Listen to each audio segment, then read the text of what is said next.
Сәлем достар, бүгінгі тортымыз жұмыртқасыз дайындалады. Бізге сүт, күнбағыс майы, қант, тұз, ванильный сахар және қопсытқыш ұн қолданамыз.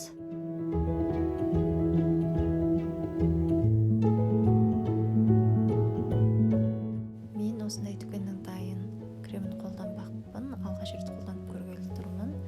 Бұны сүтке миксермен езу арқылы тура қолдана беруіңізге болады, және маргариннен аздап қосуыңызға болады. Мен 80 граммдай қостым.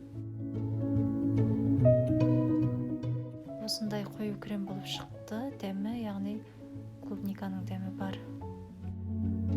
Кекстің қабат аралықтарына мен сметанаға сахарный пудра қосып қолдандым, және кремімді осындай пакетке салып алдым.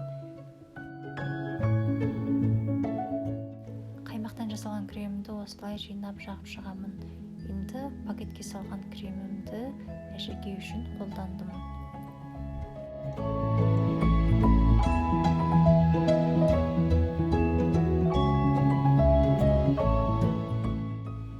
Осылай қалдыруыңызға болады, немесе сізге крем ұнайтын болса, осылай шеттеріне де жағып істеңіз.